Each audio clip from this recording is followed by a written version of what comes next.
मात्र का जल सबके ऊपर में सिंचित करे, सर्वत्र शांति का वातावरण बने, ऐसे भाव के साथ में ओम द्यौः शान्तिरन्तरिक्षं सर्वगं शान्तिः शान्तिरेव शान्तिः सामा शान्तिरेधि। ओम करें बाकी लोग सूर्य भगवान के दर्शन करिए। सूर्य भगवान की ओजस्विता तेजस्विता वर्चस्विता हम सबको मिलती रहे, ऐसा भाव करो। ओम सूर्य देव सहस्रांशो तेजोदासे जगत्पते अनुकंपय मां पत्या गृहाणार्घ्यं दिवाकरो। सूर्याय नमः, आदित्याय नमः, भास्कराय नमः। प्रदक्षिणा कर ले। ओम यानि कानि च पापानि ज्ञाता ज्ञातकृतानि च तानि सर्वाणि नश्यन्ति प्रदक्षिणं पदे पदे। सत्मार्ग पर हमें चलाओ जो है सुखदाता।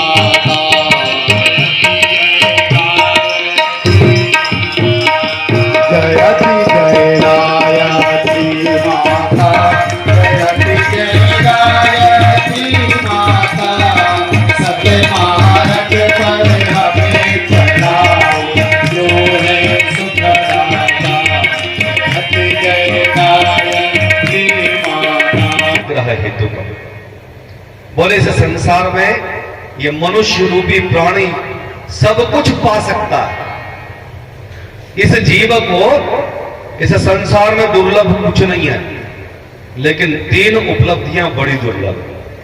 क्या? तो लिखते हैं पहली है मनुष्यत्वम, मनुष्य का शरीर। और मनुष्य का शरीर कितने लोगों को मिला? पिछले वर्ष 2022 के 20 दिसंबर को इस धरती पर 800 करोड़ एक नंबर का बालक पैदा हो गया। जनसंख्या कितनी हो गई इस धरती की? 800 करोड़ से अधिक। मनुष्य का शरीर मिल गया, ये पहली उपलब्धि मिल गई। लेकिन आद्य गुरु शंकराचार्य जी कहते हैं पहली उपलब्धि मिल जाए तो भी जीवन का लक्ष्य नहीं है। अब वो रेगिस्तान में भटक भटक करके घंटों व्यतीत कर गया, उसको अब प्यास भी लगने लगी। और प्यास लगते लगते ये स्थिति आ गई कि अगर अब जल नहीं मिलेगा तो जीवन नहीं बचेगा। हम कहते भी ना, लिखा रहता कोटेशन कहीं कहीं, जल ही जीवन है। लेकिन जो जल ही जीवन है उसकी रक्षा के लिए कोई प्रयत्न किए जा रहे हैं ना, उसके लिए कोई प्रयत्न नहीं है। तो उसको प्यास लगी, जल नहीं मिलेगा तो जीवन नहीं बचेगा। पर इस रेगिस्तान में तो जल कहीं दिखाई नहीं पड़ता। रेगिस्तान में कहीं कहीं पर मृग तृष्णा दिखाई पड़ती है, दूर कहीं ऐसा दृश्य दिखता है कि यहां पर जल होगा। लेकिन जब वो व्यक्ति वहां पहुंचता है तो वहां फिर जल नहीं दिखता और दूर आगे दिखाई पड़ता है। बोले ये व्यक्ति आ रहा है तो इसके पास जल जरूर होगा और ये जल देगा तो जीवन बचेगा। वो भी उस व्यक्ति की तरफ जाने लगा और वो व्यक्ति भी उसके तरफ आने लगा। दोनों की भेंट मुलाकात हुई, अभिवादन हुआ। अभिवादन के पश्चात उस व्यक्ति ने कहा भैया आपके पास जल है क्या? जल हो तो मुझे बड़ी जोर की प्यास लगी है, जल दे दो। और जल मिल जाएगा तो मेरा जीवन बचेगा, नहीं तो बस गला सूख रहा है और कुछ देर में मैं मर जाऊंगा। तो और स्थिति ऐसी आ गई कि ये जल के बगैर जीवन संकट में पड़ गया है। भैया प्यास बहुत जोर की लगी, तुम पानी पिला दो। आने वाले व्यक्ति ने कहा भैया जल तो मेरे पास में है, लेकिन जल मेरे पास में इतना ही है कि इस यात्रा में जितने जल को पी करके मैं पूरी रेगिस्तान की यात्रा पार कर सकता हूं, केवल उतना जल है, उससे ज्यादा नहीं। अगर उसमें से तुम्हें जल दे दिया तो फिर मेरा जीवन भी नहीं बचेगा। चलो ठीक है, कोई बात नहीं, मैं धर्म को मानने वाला व्यक्ति हूं, ये पूरा जल आप ही को दे देता। भटक भटक करके जल पी पी करके यही मर जाओगे। सो ना तो जीवन आपका बचेगा ना मेरा बचेगा। मुझे रास्ता मालूम है, आपको तो रास्ता भी नहीं मालूम। मैं जल के बगैर मर गया। इसी जल को अगर दोनों लोग पीते हैं तो दोनों की भी यात्रा पूरी नहीं होगी, दोनों को मर जाना पड़ेगा। तो भाई जल तो तुम मत लो, लेकिन आपने कुछ मांगा है तो मैं आपको कुछ देता जरूर। मेरे पास में एक पोटली है जिसमें सोना चांदी, ये आपके आने वाली 7 पीढ़ियां कुछ भी ना कमाएगी तो इस धन संपदा से उनका जीवन चल जाएगा। आप ये पोटली है। तो जो भटक रहा था उस व्यक्ति ने कहा, जल के बगैर अगर जीवन ही नहीं बचेगा तो फिर इस रुपए पैसे धन दौलत की पोटली को लेकर के क्या करूंगा। अब तो जल मिले तो ही जीवन है। यहां गुरुदेव कहते हैं कि इस मनुष्य के जीवन में जब ये मनुष्य की चाहत हो जाए कि ये संसार के जितने भी प्रलोभन है, कार है, बंगले हैं, रुपए पैसे धन दौलत साधन है, ये जब वृथा लगने लगे और लगने लगे कि परमात्मा के बगैर जीवन नहीं है, तो इसी को कहते हैं मुक्ति की इच्छा का जागरण। और ये मुक्ति की इच्छा का जागरण किसी विरले व्यक्ति में ही होता है। वो सौभाग्यशाली होते हैं जिनके ऊपर ये दूसरी कृपा बरस जाती है। लेकिन आद्य गुरु शंकराचार्य जी फिर कहते हैं, मनुष्य का शरीर मिल गया, मन में जिज्ञासा भी जाग गई, वो पिपासा भी जाग गई, मुक्ति की इच्छा का जागरण भी हो गया, लेकिन कोई योग्य मार्गदर्शक न मिले तो लोभी गुरु लालची चेला हो ही नरक में ठेलम ठेला। बोले साहब दोनों चीजें मिल गई, मनुष्य का शरीर मिल गया और इस जीवन से मुक्त हो जाना है, ये मन की इच्छा भी जग गई। लेकिन भ्रमित करने वाले गुरु घंटालों के इस बाजार में कोई गुरु घंटाल ऐसा मिल गया जो केवल भ्रमित कर रहा है, तो जीवा नहीं बरस रही है। तो बाबा जी ने कह लिया, बोले ये समोसा बीच में क्यों आ रहा है? समोसा तुमने कब खाया था? तो बोले बाबा जी समोसा तो अभी 8-10 दिन पहले ही खाया था। बोले कैसे खाया था? बोले खड़े खड़े खाया था। अरे बोले खड़े बैठे के नहीं पूछ रहा हूं, तुमने कौन सी चटनी से खाया था? तो बोले महाराज जी लाल चटनी से खाया था।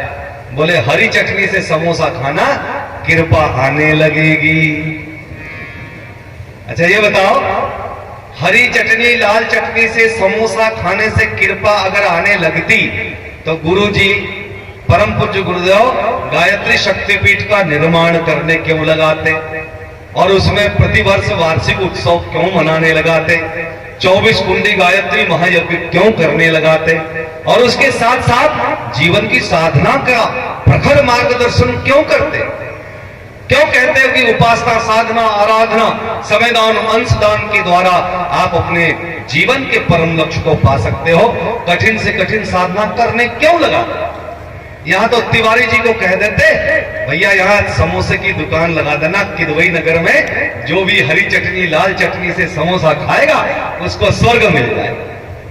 लेकिन जीवन के देवत्व का जागरण नहीं कर लेते तब तक परमात्मा की कृपा के पात्र नहीं बन सकते, और जब तक आप अपनी आध्यात्मिक पात्रता का विकास नहीं कर लेते तब तक कोई शॉर्टकट अध्यात्म क्षेत्र में, धर्म क्षेत्र में नहीं है जिसके माध्यम से आप और आध्यात्मिक पात्रता का जैसे जैसे मनुष्य विकास करता चला जाता है, परमात्मा भगवान की कृपा उस मनुष्य के ऊपर वैसे वैसे बरसने लगती है, और फिर मनुष्य धीरे धीरे पता नहीं किसी देवता के आशीर्वाद पाएगा कि नहीं पाएगा। गुरुदेव तो कहते हैं कि मनुष्य जब सने सने अध्यात्म क्षेत्र में अपनी उन्नति और प्रगति करते चला जाता है तो स्वयं ही नर से नारायण और मानव से महामानव, पुरुष से पुरुषोत्तम, मनुष्य से देवता बनता हुआ चला जाता है, और ये मनुष्य किसी और को आशीर्वाद देने की क्षमता रखता है और स्वयं अपने जीवन को भी दिव्य आशीर्वादों के माध्यम से अपने जीवन के लक्ष्य की ओर हम आप सबको मिला है, जिनके ज्ञान की हम आराधना करते हैं, उनके ज्ञान को अपने जीवन में धारण करते हैं, क्योंकि बड़े भाग्य से ये हमको आपको सबको मिला।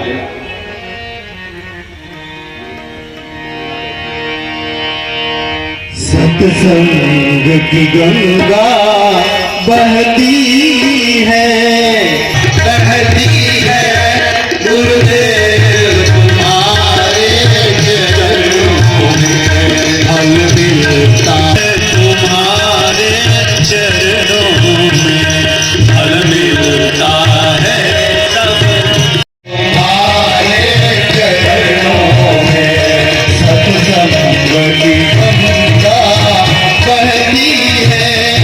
गुरुदेव तुम्हारे चरणों में सत्संग की गंगा बहती है।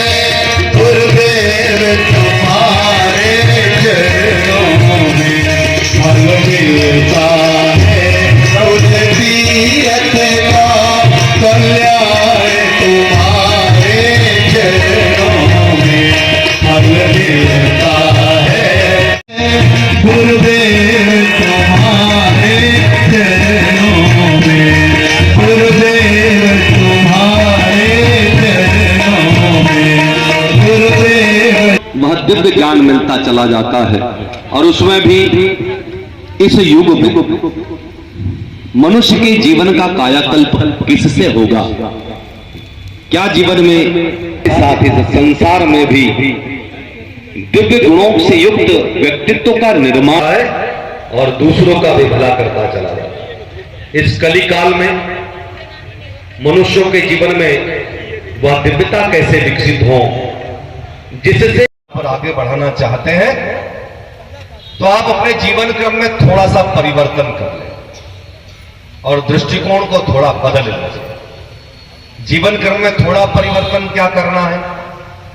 बस ये करना है कि अभी तक आप सूर्योदय के बाद में जगते थे तो जीवन क्रम में थोड़ा परिवर्तन करके सूर्योदय से पहले जाग जाए। या तो ये कहा जा सकता है कि किसी ने महीनों बीत गए, सालों बीत गए, अभी तक तो सूर्योदय का दर्शन कभी किया ही नहीं।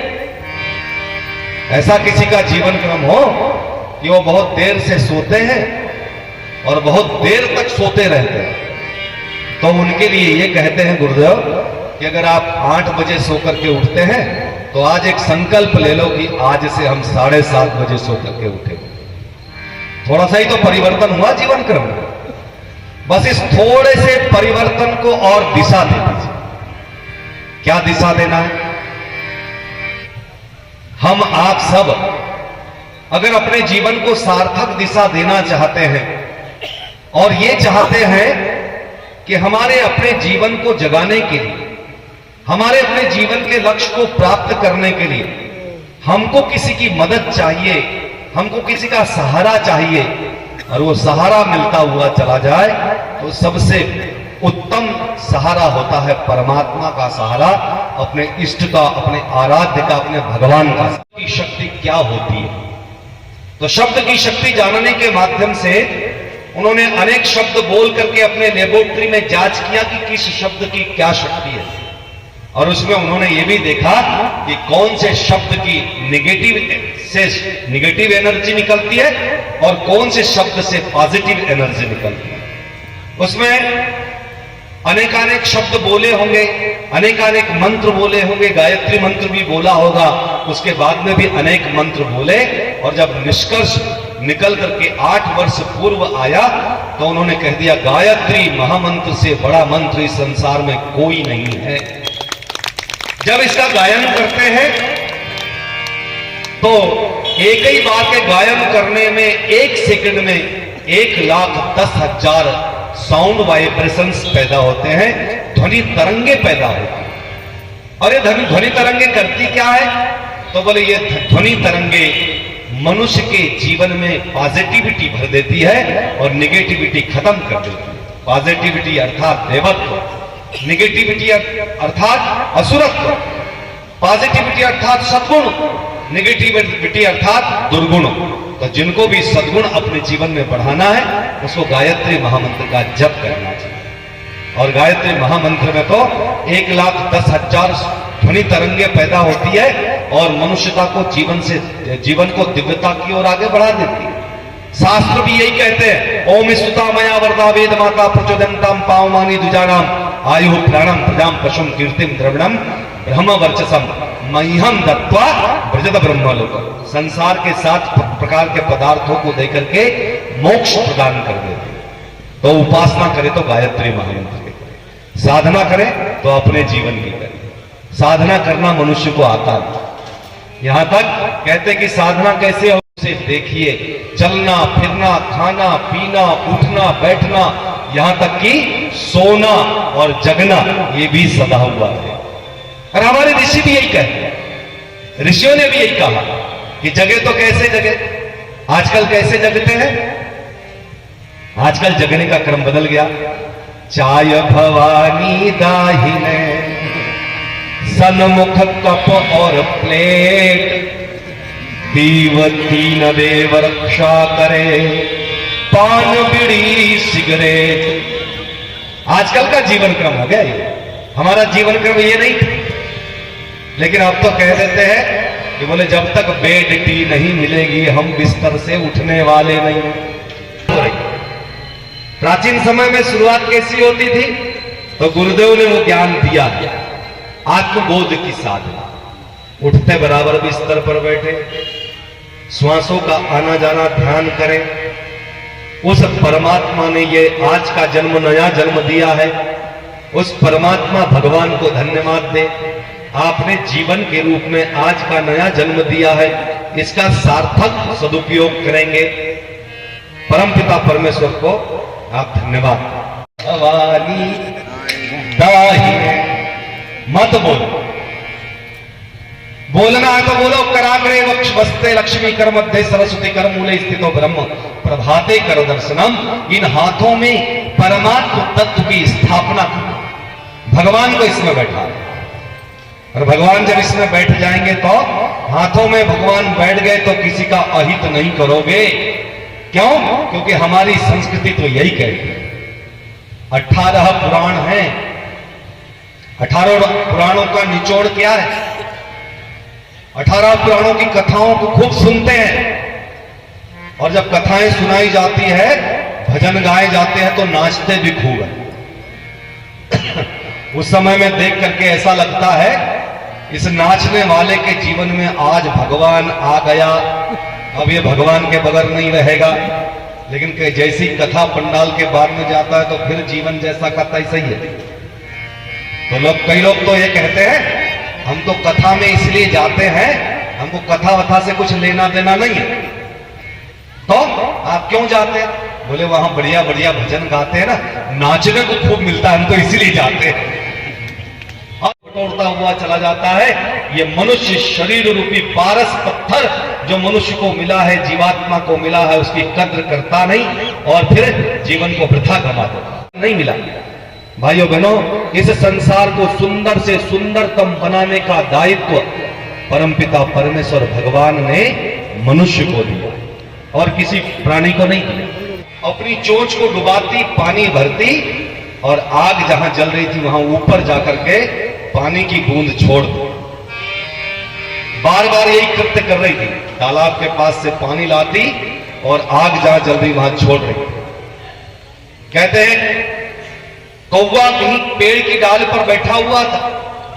उस कौवे ने इस दृश्य को देखा तो उस चिड़िया को बुलाया, बोले बिटिया रानी जरा इधर तो आना, तो छोटी सी नन्ही सी प्यारी सी तो बार बार चक्कर लगा रही है, तो देखती नहीं है, क्या कर रही है तू आखिर ये तो बता। तो उसे चिड़िया ने कहा देखते नहीं भैया, जैसे जंगल में आग लगी हुई है। तो उस कौवे ने कहा हाँ जंगल में आग लगी है, लेकिन तू ये बता, तेरे से ये पूछा था तू कर क्या रही है। तो बोले भैया इस जंगल में आग लगी है ना, इस आग को बुझाने का प्रयत्न कर रही हूं। अपनी चोंच में जल लाती हूं और वहां से इस आग के ऊपर डालती हूं। तो कौवा जोर जोर से हंसने लगा। बोले आग बुझाएगी तू? तेरी औकात क्या है जानती है? तेरी सामर्थ्य क्या है तू जानती है?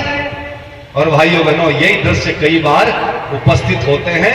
उन सत्पुरुषों के प्रति भी लोग यही कहते हैं। गायत्री परिवार के लोग जब झोला टांग करके जाते हैं और कहते हैं हम युग का निर्माण करेंगे, यह संकल्प हमारा है, हम बदलेंगे, युग बदलेगा, तो बोलते हैं ये मुंह और मसूर की दाल, तुम बदलोगे दुनिया को।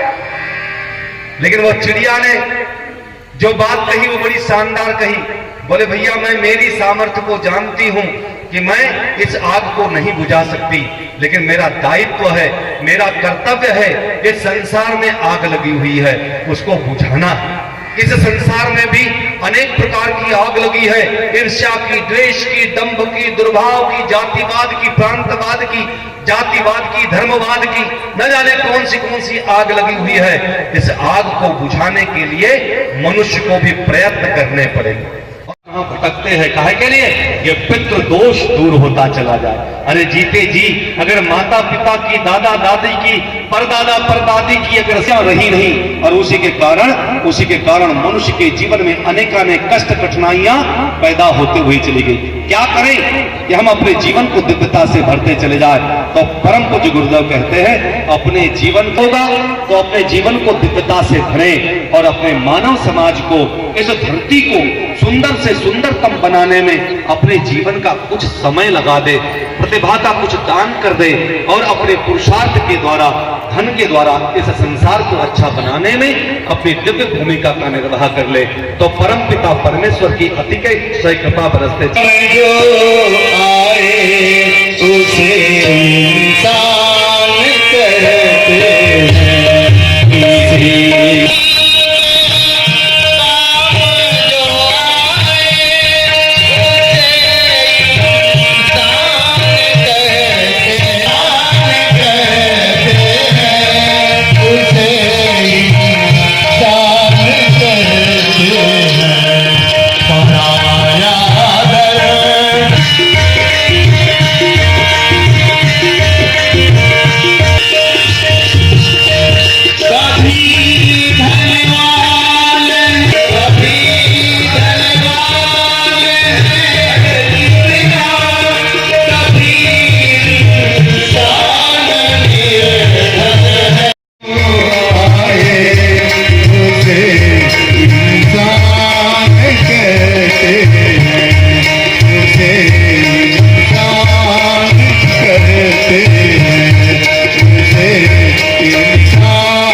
आदमी को सुहाता नहीं, आदमी से अरे डर रहा आदमी, हाल इतना बुरा है कि विश्वास भी आदमी पर नहीं कर रहा। आदमी पर आदमी का विश्वास नहीं है। मानवता इतनी पतित, आज मनुष्य का जीवन जगना बड़ा मुश्किल है। मनुष्य के रूप में ऐसे तो सब जी रहे हैं, लेकिन सही अर्थों में मनुष्य के रूप में जीवन का जगना बड़ा मुश्किल हो गया। आजकल रुपए पैसे धन दौलत के चक्कर में इन भौतिक सुविधा कि जब जीवन का लक्ष्य रुपए पैसे धन दौलत ही हो गया तो आदमी उसी को पाने के लिए कोशिश कर रहा है, जबकि परमात्मा भगवान की चेतना उसके लिए सब कुछ होती है। नहीं, आजकल तो धर्म की भी अनेक दुकान, ये धर्म को नहीं विकसित होना चाहिए था। और गुरुदेव तो यहां तक कहते हैं कि वर्तमान समय में धर्म रूपी प्राण चेतना कहीं खो गई, और इसलिए भाई कई लोग तो बड़े गर्व से कहते नहीं, तो बोले नहीं साहब कोई बड़े भी। धर्म क्या है? धर्म जीवन जीने की ओर आगे बढ़ा दे और अपने जीवन के लक्ष्य को की प्राप्ति करा दे, धर्म उसको कहते हैं। तो साक्षात उस स्वरूप को कौन जिए? या धर्म के प्रति उस धर्म की बात जितनी करते हो तो धर्म के मूल ग्रंथ कौन से जरा बता दो।